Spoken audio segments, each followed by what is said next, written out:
Assalamualaikum warahmatullahi wabarakatuh. Selamat pagi menjelang siang. Yang hormat Bapak Kepala Sekolah yang dalam hal ini diwakili oleh Ibu Wakil Kepala Sekolah, Bapak Ibu Dewan Guru yang telah bersedia untuk menghadiri kegiatan diseminasi calon guru penggerak SMP Negeri 3 Galang. Untuk mempersingkat waktu, saya sebagai moderator akan membacakan tata tertib acara diseminasi calon guru penggerak. Yang pertama, menyanyikan lagu Indonesia Raya yang akan dibawa oleh Ibu Roma. Yang kedua, doa yang akan dibawakan oleh Bapak Imam. Kemudian yang ketiga, kata sambutan yang dalam hal ini diwakili oleh Ibu Wakil Kepala Sekolah, Ibu Esther Pakpahan. Yang keempat, acara inti pemaparan materi. Kemudian yang kelima, sesi tanya jawab atau hal-hal yang berkaitan dengan calon guru penggerak. Demikian tata tertib acara kita pagi hari ini. Untuk mempersingkat waktu, kita akan memulai acara yang pertama, yaitu menyanyikan lagu Indonesia Raya yang dibawakan oleh Ibu Roma. Kepada Ibu Roma, kami persilakan.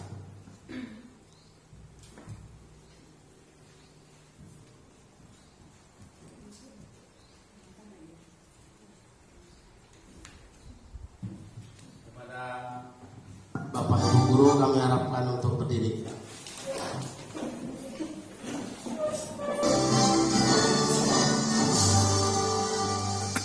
Indonesia tanah airku, tanah tumpah darahku. Di sanalah aku berdiri, jadi pandu hidupku. Indonesia kebangsaanku, bangsa dan tanah airku. Marilah kita berseru, Indonesia bersatu. Hiduplah tanahku, hiduplah negeriku, bangsaku, rakyatku semuanya. Bangunlah jiwanya, bangunlah badannya untuk Indonesia Raya. Indonesia Raya, merdeka, merdeka, tanahku, negeriku yang kucinta. Indonesia Raya, merdeka, merdeka, hiduplah Indonesia Raya. Indonesia Raya, merdeka, merdeka, tanahku, negeriku yang kucinta. Indonesia Raya, merdeka, merdeka, hiduplah Indonesia Raya. Bapak Ibu dipersilakan dulu. Kepada Ibu Roma, terima kasih. Kemudian acara kedua, doa oleh Bapak Imam Fadila Oktavian MPDI. Kepada Bapak kami persilakan. Allah wabarakatuh. Bapak Ibu, izinkan saya memimpin doa secara Islam. A'udzubillahi minasyaitonirrajim. Bismillahirrahmanirrahim. Alhamdulillahirabbil alamin. Wassalatu wassalamu ala asrofil anbiya'i wal mursalin wa ala alihi wa sahbihi rasulillahi ajma'in. Allahumma salli ala sayyidina Muhammad wa ala alihi wa sahbihi wa barik wa sallim. Allahumma ighfir lana dzunubana wa liwalidayna warhamhuma kama rabbayana shaghira. Ya Allah, ya Rabb, pada hari ini kami melaksanakan diseminasi calon guru penggerak teman kami yang bernama Ibu Nur Hikmah dan Ibu Nur Hidayati. Maka lancarkanlah acara kami pada hari ini, ya Rabb. Berkahilah acara kami pada hari ini, dan melalui acara ini berikanlah ilmu kepada kami agar kami dapat mengaplikasikannya ke dalam kehidupan sehari-hari.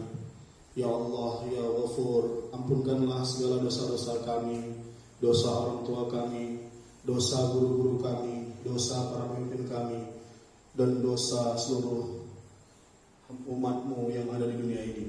Rabbana atina fid dunya hasanah wa fil akhirati hasanah wa qina azabannar walhamdulillahi rabbil alamin. Assalamualaikum warahmatullahi wabarakatuh. Acara yang ketiga, kata sambutan mewakili kepala sekolah oleh Ibu Wakil Kurikulum oleh Ibu Esther Pakpahan, kami persilakan. Selamat siang dan salam sejahtera bagi kita sekalian. Puji dan syukur kita panjatkan kehadirat Tuhan Yang Maha Esa bahwa pada hari ini kita bisa berkumpul di tempat ini untuk melaksanakan dan mengadakan diseminasi calon guru penggerak dari dua rekan kita, yaitu Ibu Nur Hikmah SPD dari mata pelajaran IPA dan Ibu Nur Hidayati SPD dari mata pelajaran IPS. Kiranya dengan kegiatan kita hari ini, guru-guru kita bersama juga bisa terimbas dan ini menjadi cikal bakal penggerak untuk sekolah kita yang lebih baik ke depan. Sukses selalu untuk Ibu berdua. Semoga bisa mengikuti tahapan demi tahapan dari diseminasi calon guru penggerak ini nanti, supaya bisa menjadi pengimbas untuk kami semuanya dan semakin membawa pendidikan di SMP 3 Galang dengan lebih baik. Demikian kata sambutan dari saya. Atas perhatiannya saya ucapkan terima kasih. Saya kembalikan ke moderator. Pemaparan materi oleh Ibu calon guru penggerak. Yang pertama akan disajikan oleh Bu Nur Hikmah SPD dari SMP Negeri 3 Galang. Kami persilakan. Ala Sayyidina Muhammad wa ala ali Sayyidina Muhammad. Puji dan syukur kehadirat Allah Subhanahu wa taala pada pagi menjelang siang hari kita masih diberikan kesempatan untuk berhadir di ruangan ini dalam acara diseminasi calon guru penggerak oleh saya sendiri Nur Hikmah SPD dari mata pelajaran IPA. Baiklah Bapak Ibu yang saya hormati dan Bapak Ibu dan Ibu Wakil Kepala Sekolah yang kami hormati, terima kasih untuk waktunya sudah mau mendengarkan apa yang nanti akan kami sampaikan, yang insya Allah sama-sama kita berharap apa yang saya sampaikan bermanfaat untuk kita semua. Sebab saya sendiri pun sudah merasakan manfaat dari mengikuti program pendidikan guru penggerak ini. Ada semacam ruh yang hadir di dalam diri ketika setelah kita mengikuti ini. Nah, baiklah, akan saya paparkan sedikit ya. Yang pertama yang sudah kami dapatkan dari modul 1.1, yang terpenting adalah itu tentang filosofi pendidikan yang dicetuskan oleh Bapak pendidikan kita, Bapak Ki Hajar Dewantara. Mungkin kita semua sudah familiar dengan istilah seperti ini ya, semboyan ya. Ing ngarsa sun tulada, ing madya mangkarsa, dan tuturi handayani. Jika berada di depan, maka jadilah contoh atau teladan. Karena kita adalah guru, digugu dan ditiru. Jadi kita itu akan selalu ditiru oleh anak didik kita. Contohnya kalau kita merokok di kelas, suatu hari ketika anak merokok, dia akan berbalik ke kita, Bapak aja merokok, begitu. Contohnya seperti itu. Nah, jadi kalau berdasarkan filosofi yang dicetuskan oleh Ki Hajar Dewantara, dan saya pikir kita semua sepakat dan setuju untuk itu, maka kita harus menjadi teladan, contoh yang baik untuk anak didik kita. Kemudian jika berada di tengah, maka jadilah motivator, memotivasi anak didik. Kita adalah motivator yang paling ulung seharusnya, dan kita adalah orang terdekat dalam mendidik tumbuh kembang anak di sekolah, begitu. Jadi Kita harus menjadi motivator, memotivasi dia bagaimana untuk belajar dengan baik, bagaimana cara apa yang harus dia lakukan untuk mencapai tujuan dan cita-cita yang ia miliki. Dia punya cita-cita dan kita yang membimbing menuntunnya untuk ia dapatkan dengan cara yang mudah dan berhasil tentunya. Kemudian Tuturi Handayani, jika berada di belakang, jadilah penyemangat untuk pendorong untuk anak didik kita. Nah, seperti itu kira-kira. Juga sepakat dan kita semua insya Allah sepakat semua bahwa nilai-nilai ini diharapkan ada dalam setiap jiwa, setiap guru Indonesia. Yang pertama yaitu berpihak pada murid. Jadi kita itu Bu mengajar melalui nilai-nilai ini, kita itu berpihak pada murid. Kita tanya murid maunya apa, murid sukanya gimana, cara belajarnya bagaimana. Tapi ingat ya Bu, bukan berarti kita mengikuti semua kemauan murid, tidak. Berpihak pada murid berarti kita berpihak kepada minat dan bakat yang dia miliki, begitu. Karena kalau berdasarkan pengajaran filosofi Ki Hajar Dewantara, anak itu unik ya Bu. Mereka terlahir dan tumbuh sudah memiliki kodrat alam dan kodrat zamannya sendiri. Jadi tumbuhnya itu kodrat alam, berarti lingkungan yang membentuk dia itu sudah ada sebelum kita menjadikan dia sebagai anak didik kita. Kemudian kodrat zaman tentulah berbeda. Kodrat zaman ini kalau dulu kita mungkin belum ada gadget, handphone gitu ya Bu. Sekarang sudah ada. Jadi bagaimana kita menyesuaikan diri untuk anak itu belajar dengan lebih kepada ke arah teknologi gitu. Nah, tapi bukan berarti juga kita turuti semua kemauannya, tidak seperti itu.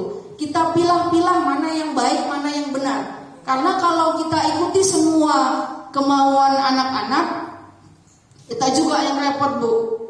Contohnya misalnya kalau belajar IPA, Bu saya nggak mau belajar IPA, jadi maunya belajar apa? Belajar olahraga. Waduh, gimana ini kalau seperti itu? Repot juga kan. Jadi tidak semua kemauan anak. Yang jelas kita harus mengarahkan kemana dia, bakatnya juga kemana. Lewat nilai-nilai ini kita mengajarkan anak mandiri, mengerjakan tugasnya sendiri, belajar untuk tidak bergantung kepada orang lain dan tidak bergantung juga kepada kita sepenuhnya. Karena kelak mungkin hanya 3 tahun dia bersama kita, atau mungkin hanya 1 tahun. Misalnya kelas 7 ya sudah, habis itu kelas 8 gurunya ganti, tentu interaksinya akan berkurang dari ketika dia menjadi guru di dalam kelas itu gitu. Nah, kemudian nilai yang ketiga yaitu kolaboratif, bekerja sama. Kita di sini dituntut untuk mampu bekerja sama. Ini banyak Bu, kalau yang kami dapatkan Bapak Ibu, bekerja sama dengan rekan sejawat. Contohnya ini kita bekerja sama, saling berbagi. Kesulitan membuat RPP, ayo kita bantu misalnya. Kesulitan menggunakan teknologi, ayo ini ada pakarnya. Itu bagian dari kolaborasi Bu, Pak. Nah, kemudian berkolaborasi juga kita dengan pihak sekolah, dengan kepala sekolah, menjalin kerjasama yang baik, harus mampu berkolaborasi. Misalnya dari segi pendanaan, kalau kita mau mengadakan sebuah kegiatan misalnya, atau seperti ini ya pengadaan sarana dan prasarana sekolah, itu kita harus berkolaborasi dengan pihak sekolah gitu, terutama kepala sekolah. Nah, kemudian kolaborasi juga dijalin dengan orang tua siswa, orang tua wali. Jadi itu gunanya kita menggunakan grup sekolah, grup kelas. Mudah-mudahan di situ ada orang tua, dan itu juga manfaatnya ketika kita mengundang orang tua wali ke sekolah. Walaupun sayangnya kalau diundang susah datangnya ya Pak Bu ya. Jadinya itu sebuah tantangan sebenarnya. Jadi ketika orang tua atau wali mau ikut membantu, baik itu dari segi finansial ataupun dari segi material finansial, itu kemudian membantu dari segi semangat atau ide, itu luar biasa ya Bapak Ibu. Berarti kolaboratif yang kita lakukan sudah berjalan dengan baik. Nah, kolaboratif juga kita latihkan kepada anak-anak Bapak Ibu ketika mereka bekerja kelompok. Ada beberapa kelas sudah membuat kerja kelompok, itu juga bagian dari kolaboratif yang dituntut dari nilai-nilai seorang guru penggerak. Nah, kemudian inovatif ini menciptakan atau memberikan sesuatu ide yang baru yang belum pernah ada begitu. Agak sulit memang, saya sendiri bingung apa sih inovasinya ini, lagi berpikir juga untuk anak-anak gitu ya. Inovatif tidak harus kita yang membuat Bapak Ibu. Kita punya ide, kita lemparkan kepada anak-anak. Buat loh nak seperti ini nak. Oh bisa bu, ayo kita sama-sama. Nah seperti itu saya kira. Inovatif tidak harus membuat sebuah karya kayak kami di IPA harus bisa buat pesawat terbang, kapal selam yang minimalis gitu ya, yang sederhana, tidak harus seperti itu. Inovatif juga bisa dari segi ide ya Bapak Ibu. Nah kemudian reflektif, ini juga bagian terpenting. Reflektif, bagaimana kita merefleksikan diri kita. Setelah selesai pembelajaran kita tanya ke anak-anak, nah tadi ya sulitnya di mana nak? Tadi susahnya belajarnya di mana? Kalau dia sudah jawab, susahnya di sini bu. Nah dari reflektif ini kita merencanakan tindak lanjut yang lebih baik untuk pembelajaran kita. Jadi sekali lagi, walaupun di sini Bapak Ibu judulnya nilai-nilai guru penggerak, walaupun hanya baru kami berdua yang mengikuti, tapi saya yakin ini bukan hanya buat kami, tapi buat seluruh guru di Indonesia, terutama kita yang ada di sekolah ini gitu ya. Inilah beberapa nilai guru penggerak. Nah kemudian berikutnya, ini juga bagian terpenting bagi kita untuk mengetahui untuk bagaimana kita menciptakan budaya di sekolah, untuk membuat visi seorang guru gitu ya, seorang guru. Mohon maaf salah ketikanya ya Bapak Ibu. Itu visi guru penggerak. Nah, ini biasanya kan pihak sekolah yang membuat, tapi di sini seyogyanya, semestinya kita sebagai guru juga punya visi tersendiri yang ingin kita capai dalam pembelajaran. Ini kemarin saya rumuskan begitu, mudah-mudahan bisa tercapai. Yaitu visinya yaitu terciptanya peserta didik yang beriman dan bertakwa, bernalar kritis, berakhlak mulia, dan peduli lingkungan. Jadi banyak sebenarnya yang mau kita capai, hanya kita ciptakan saja. Beriman dan bertakwa itu bagian dari pengamalan profil pelajar Pancasila yang pertama, yaitu ketuhanan yang Maha Esa. Maka wajiblah kita beriman dan bertakwa kepada Tuhan yang Maha Esa. Nah kemudian bernalar kritis ini berkaitan dengan kecakapan hidup. Bagaimana seorang anak mampu menyelesaikan masalahnya ke depan, bagaimana anak mampu menggali potensi-potensi yang ada pada dirinya dan lingkungan untuk menjadikan dia lebih baik ke depannya. Begitu. Termasuklah di situ penguasaan terhadap ilmu pengetahuan dan teknologi. Kemudian berakhlak mulia, ini juga keinginan kita semua. Dan terakhir peduli lingkungan. Nah, kemudian budaya positif. Jadi sebenarnya Bapak Ibu, program guru penggerak ini bukan terkhusus kepada guru IPA, guru matematika, IPS, tidak seperti itu. Dia semacam filosofi gitu ya, yang harus hadir dalam diri kita. Kalau yang kemarin, kalau yang dulu pernah saya ikuti kayak K13, kemudian yang pelatihan-pelatihan seperti itu lebih kepada bagaimana kita misalnya guru IPA, action kita di dalam kelas. Nah, kalau ini semacam roh kita harus memperbaiki atau apa ya bahasanya ya, mengajak anak kepada sesuatu yang baik begitu. Maka di sini ada sebuah budaya positif. Nah, budaya positif itu adalah sesuatu yang harus kita budayakan begitu. Bukan hanya pembelajaran ini harus begini begitu, tapi menjadi kebiasaan, bukan hanya peraturan. Nah, jadi Yang pertama itu adalah pembiasaan hal-hal yang baik. Nah, dari mana keyakinan budaya positif itu kita munculkan? Caranya adalah yang pertama dengan membentuk keyakinan kelas, menyusun keyakinan kelas. Kita punya keyakinan kelas, saya kira kita semua juga pernah buat ya Bapak Ibu ya, di kelas. Nah, kalau hadir harus tepat waktu misalnya, atau menghormati orang lain begitu. Tidur di dalam kelas adalah tidak baik. Nah, seperti itu contoh keyakinan kelas. Nah, kemudian untuk menciptakan budaya positif ini, kita juga tidak boleh melupakan bahwa setiap manusia itu memiliki kebutuhan dasar, kebutuhan pokok yang harus terpenuhi dalam dirinya. Nah, ini dia.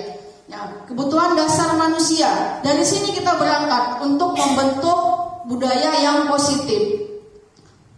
Kebutuhan dasar manusia lahir itu punya 5 kebutuhan pokok. Yang pertama, dia ingin dicintai, ingin disayang, ingin ya Bapak Ibu ya. Ingin nggak? Ingin lah ya. Ingin dicintai, ingin disayang oleh siapa? Oleh suami kita, oleh istri kita, pasangan hidup kita, oleh anak kita, oleh orang-orang terdekat kita, bahkan teman kita sendiri pun kita ingin disayang, dicintai oleh yang duduk di sebelah kita, begitu ya. Nah, kemudian itu sudah fitrahnya Bu, sudah menjadi fitrah manusia itu seperti itu. Nah, kemudian adalah pengakuan. Manusia itu butuh diakui. Ini loh aku bisa, begitu. Ini loh aku guru, gitu kan. Siswa juga begitu Bu di kelas. Ini loh Bu aku walaupun nggak pandai ngitung di IPA Bu, ngitung di matematika, tapi aku pintar nyanyi Bu. Dan dia butuh pengakuan itu dari kita. Oh iya, jangan nanti kalau misalnya saya, ini kan belajar IPA, kamu nggak boleh nyanyi. Keluar aja kamu sana. Itu berarti saya tidak mengakui itu gitu. Dan itu tidak boleh saya lakukan. Bukan hanya mentang-mentang saya guru IPA, lantas saya mengkat semua kemampuan yang dia miliki. Jadi berikan apresiasi untuk dia. Sama dengan kita, dia pun butuh pengakuan, gitu ya. Nah, kemudian kebutuhan dasar kebebasan. Manusia itu pada dasarnya ingin bebas memilih mau A atau B, gitu ya. Mau 1 atau 2, gitu. Itu sebuah pilihan. Jadi bebas memilih. Namun jangan lupa kebebasan yang kebablasan juga berbahaya. Disitulah peran guru. Dengan siswa-siswanya tidak boleh membiarkan kebebasan lantas kebutuhan dasar manusia terus kita penuhi semua. Kamu apa nak? Bebas, udah suka hatimu. Mau main hujan-hujanan, terserah. Terus kamu apa? Dicintai, disayang, sini nak, saya peluk, saya elus-elus kepalanya. Enggak gitu juga kali ya Bapak Ibu ya. Nah, kemudian kesenangan itu juga sudah kodratnya manusia. Ingin hidup senang. Bukan cuma di dunia, di akhirat juga. Senang di dunia, senang di akhirat, begitu. Jadi orang kaya di dunia, masuk surga di akhirat. Ya Bapak Ibu ya. Amin. Nah, nanti kita masuk surga insya Allah lewat wasilah kita sebagai seorang guru, mudah-mudahan. Nah, anak-anak juga gitu. Nah, kamu ngapain sih gunting-gunting kertas aja dari tadi? Senang Bu. Gak tahu entah apa yang dimauinya. Pokoknya suka aja gunting-gunting, habis itu serak-serak.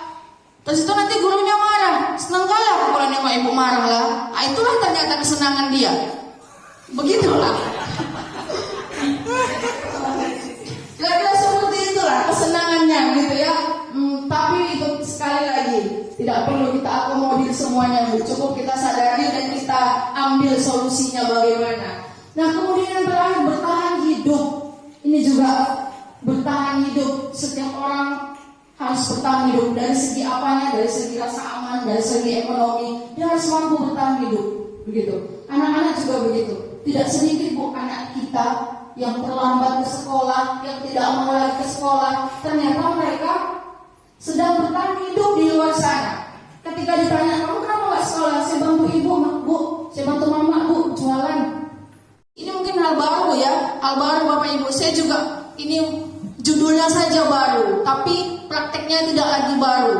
Nah, segitiga restitusi itu adalah sebuah cara untuk kita merespon apa yang dilakukan oleh anak-anak. Ini saya kasih contoh ya Bapak Ibu. Misalnya anak itu terlambat ke sekolah. Terus kalau tiba-tiba kita, kamu terlambat ke sekolah, push up kamu 20 kali. Itu tidak dibenarkan. Kalau menurut pembelajaran yang sudah kami dapatkan gitu ya. Karena itu namanya menghukum. Jadi tipe seseorang, tipe guru itu ada beberapa sebenarnya. Tipe penghukum, tipe pembuat rasa bersalah, kemudian tipe teman, kemudian tipe manajer, kemudian satu lagi tipe, ada 5 ya kalau nggak salah ya. Nah seperti itu ya. Kalau dia tipe membuat rasa bersalah itu contohnya gini Bu. Misalnya dia tidak mengerjakan tugas. Kamu ini nak capek-capek ibu datang dari rumah, tiba-tiba kamu kayak gini, nggak kasihan kamu sama saya? Atau nggak kasihan kamu sama kepala sekolah? Atau nggak kasihan kamu sama orang tuamu? Dan nyekolahkan tinggi-tinggi. Itu tipe guru, tipe pembuat rasa bersalah. Ketika kita merespon kesalahan anak, boleh seperti itu. Ada sisi negatifnya Bu. Nanti dia lemah, semangatnya hilang, dia dianggap sebagai orang bersalah terus-menerus. Ya seperti itu. Kemudian itu kalau tipe pembuat rasa bersalah. Kalau tipe penghukum seperti yang tadi, kamu nggak ngerjain tugas, berdiri sampai istirahat. Itu tipe penghukum. Nah, kemudian tipe teman. Mungkin ini yang sering belakangan kita buat ya. Ayolah nak, ngerjain lah. Nanti kamu nggak siap. Gimana nilai kamu? Ayolah, ayo ibu bantu yuk. Nah, itu tipe teman. Ada sisi negatifnya Bu, Pak. Sisi negatifnya mereka kayak menganggap kita kawan aja jadinya. Nah, itu sisi negatifnya. Jadi yang paling baik itu sebenarnya peran sebagai manajer itu. Bagaimana kita memposisikan diri sebagai manajer. Kayak mana sebagai manajer? Nah ini dia, segitiga restitusi namanya. Jadi ada 3 hal yang kita lakukan ketika kita melakukan segitiga restitusi. Yang pertama Bu, menstabilkan identitas. Yang kedua, validasi tindakan. Yang ketiga, menanyakan keyakinan kelas. Contohnya kayak gini, coba. Kemarin kami ada buat video. Video kayak gitulah kira-kira. Coba kita dengarkan dulu. Oh nggak bisa ya, Masya Allah. Ini ya video contohnya ya.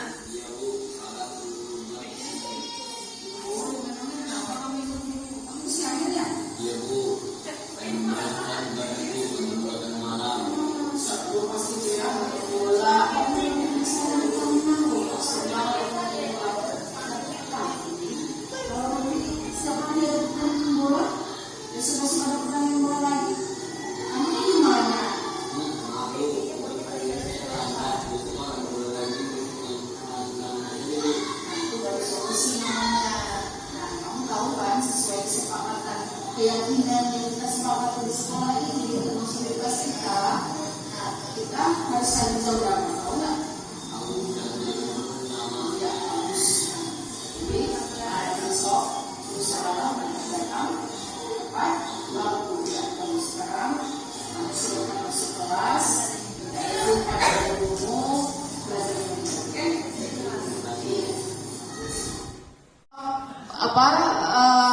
Restitusi itu bagaimana dilakukan? Jadi ketika ada anak terlambat, kita tanya dulu, jangan langsung dihakimi. Nah seperti itu. Kenapa kamu terlambat? Ini contoh kasus yang saya buat. Dia terlambat karena dia datangnya bangunnya kesiangan, sebab malamnya dia nonton bola begitu, begadang. Jadi kita tidak lantas, oh kamu terlambat, berdiri sana. Tidak seperti itu. Kita tanya dulu kenapa. Oh nonton bola ya. Oh seru ya nonton bola ya. Apalagi kalau tim kesayangannya menang gitu. Nah jadi dia merasa identitasnya terstabilkan gitu. Bahwasanya dia butuh kesenangan untuk menonton bola itu. Jadi kita respon dulu, positif dulu apa yang menjadi kesenangan dia sesuai dengan kebutuhan dasar yang dia lakukan gitu.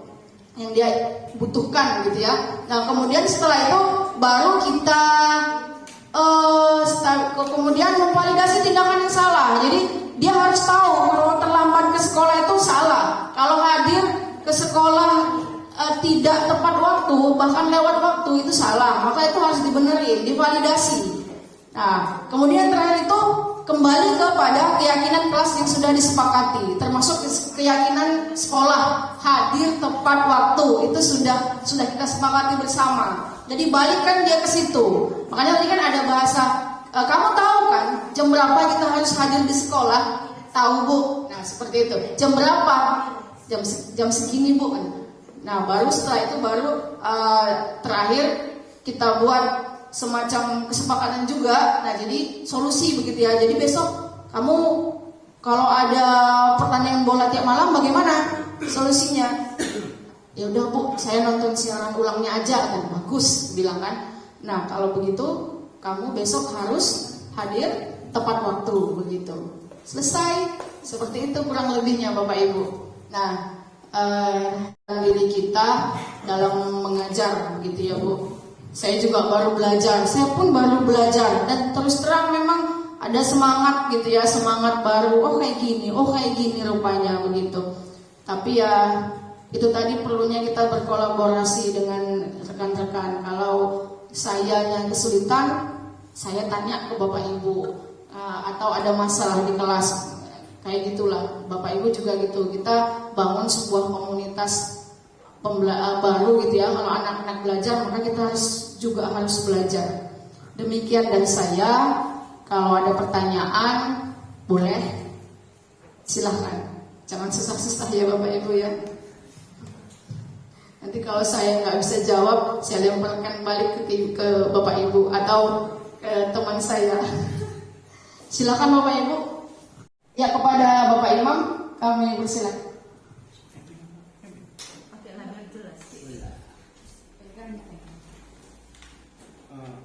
Ya, terima kasih atas presentasi diseminasi dari Bu Rima. Mudah-mudahan menjadi tambahan ilmu bagi kita semua, guru-guru SMP Negeri 3 Galang. Saya ingin bertanya tentang segitiga restitusi tadi yang dipaparkan tadi, terus ditampilkan videonya. Jadi jika anak ini melakukan kesalahan yang berulang, itu apa tindakan kita selanjutnya sebagai guru? Itu pertanyaan saya.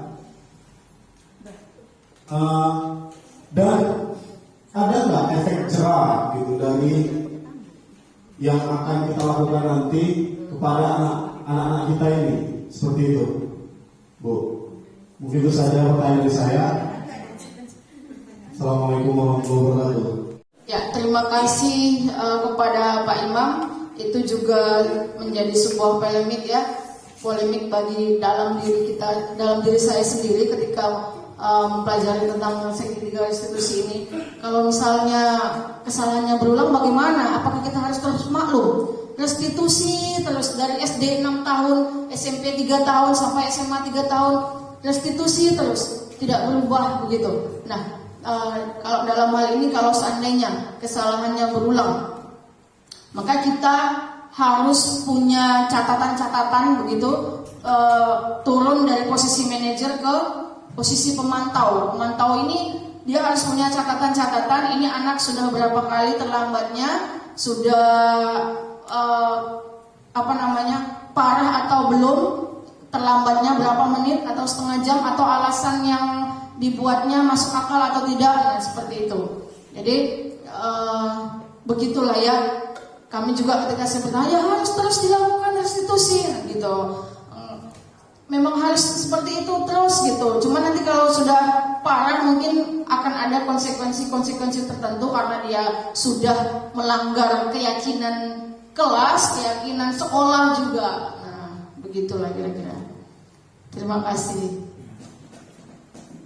Ada lagi? Ya, terima kasih karena sudah tidak ada lagi. Mohon maaf saya sebesar-besarnya, bukan bermaksud menggurui, hanya berbagi saja, berbagi informasi yang sudah kami dapat, walaupun pelaksanaannya tidak semudah untuk mendapatkan ilmunya begitu ya. Pelaksanaannya tentu butuh ikhtiar berkepanjangan agar kita mampu menciptakan budaya positif dan terwujudlah visi sekolah kita ini. Terima kasih. Lebih dan kurangnya saya mohon maaf. Assalamualaikum warahmatullahi wabarakatuh.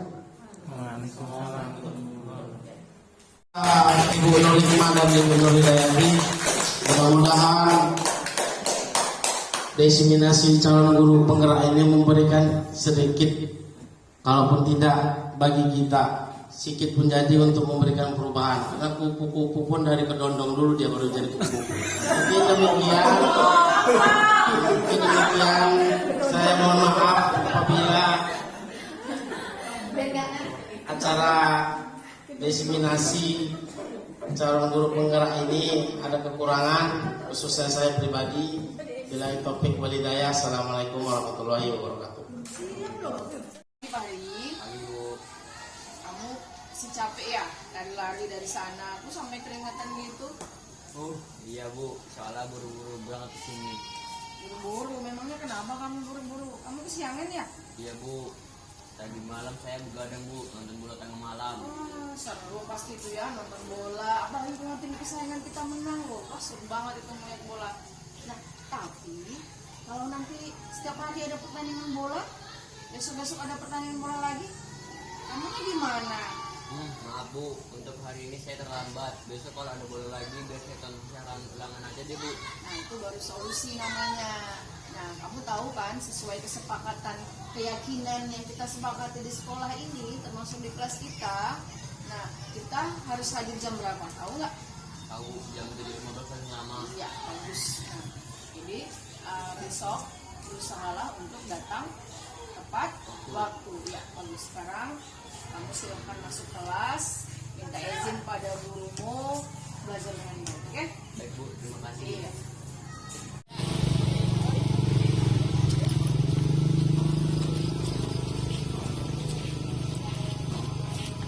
Assalamualaikum warahmatullahi wabarakatuh. Saya Tuti Ertina SPD, guru SMP Negeri 3 Galang, dan merupakan rekan mengajar dari Ibu Nur Hidayati dan Ibu Nur Hikmah yang sekarang sedang mengikuti program guru penggerak Deli Serdang Angkatan 7. Saya sangat bersyukur dan terinspirasi dengan adanya pengimbasan yang telah dilakukan oleh rekan-rekan saya. Di antaranya seperti penerapan segitiga restitusi, keyakinan kelas, dan pengajian kasmaran di Sabtu siang. Dan yang terpenting adalah pengimbasan ini telah membuka paradigma dan semangat baru untuk saya dan kami semua, agar dapat melaksanakan pembelajaran yang berpihak pada murid secara maksimal dan tentunya pembelajaran yang sesuai dengan nilai-nilai profil pelajar Pancasila. Terima kasih. Assalamualaikum warahmatullahi wabarakatuh. Assalamualaikum warahmatullahi wabarakatuh. Pada saat mempelajari modul 1.3 tentang visi sekolah dan juga budaya positif di modul 1.4, saya sudah membuat rancangan aksi nyata berupa pengajian di hari Sabtu yang kemarin bernama Bisik atau Pembinaan Sabtu Asik. Itu latar belakangnya adalah sesuai dengan visi sekolah, membentuk akhlak mulia, karakter yang berketuhanan yang Maha Esa pada diri setiap anak didik di sekolah ini. Nah, kemarin namanya itu Bisik, tapi dalam perjalanannya berganti menjadi kasmaran, kajian Sabtu muslimah dan muslim kreatif dan keren. Alhamdulillah sudah berjalan selama beberapa minggu, walaupun belum maksimal, tapi sudah ada respon positif dari para peserta didik, daripada siswa di SMP Negeri 3 Galang ini. Nanti akan dapat dilihat foto-foto dokumentasi pada saat pengajian itu berlangsung. Nah, untuk semua rekan guru, baik kepala sekolah juga semuanya mendukung aksi nyata yang sudah saya rancang dan sekarang sedang dilakukan. Alhamdulillah. Nah, kemudian untuk testimoninya juga ada, nanti di video akan ada beberapa siswa yang memberikan tanggapan terhadap pengajian kasmaran yang sudah kita lakukan di sekolah ini. Dan ternyata bukan hanya yang muslim saja, yang non muslim juga sudah melakukan pembinaan Sabtu Asyik itu. Jadi hanya yang untuk yang beragama Islam itu saya kasih nama dengan kasmaran, tapi kalau yang untuk yang non muslim yang beragama Kristiani, mereka tetap menggunakan pembinaan di Sabtu siang seperti yang sudah kita rancang. Terima kasih. Assalamualaikum warahmatullahi wabarakatuh. Assalamualaikum warahmatullahi wabarakatuh. Kami dari murid kelas 91. Nah, di sini kami ingin mengasih tahu gitu pengajian yang kami lakukan di setiap hari Sabtunya, yang disebut dengan pengajian kasmaran. Dengan adanya pengajian kasmaran, kami dapat menambah wawasan tentang keagamaan. Contohnya seperti sholat 5 waktu, yang dulunya kami itu nggak pernah sholat 5 waktu, jadi lebih rajin sholatnya. Terus kayak menambah ilmu keagamaan kami lah, menambah pengetahuan kami tentang agama, kayak lahirnya Nabi di mana, dan ada kegiatan-kegiatannya juga di pengajian kasmaran ini. Contohnya kayak ikut nasid, berpidato, dan lain-lain hal positif lainnya. Belajar puisi gitu ya. Jadi, siapa yang mau ikut pengajian kasmaran, ayo bergabung di SMP Negeri 3 Galang. Di musolanya ya. Mungkin itu sajalah tentang pengalaman kami dalam pengajian kasmaran ini. Kami ucapkan Assalamualaikum warahmatullahi wabarakatuh.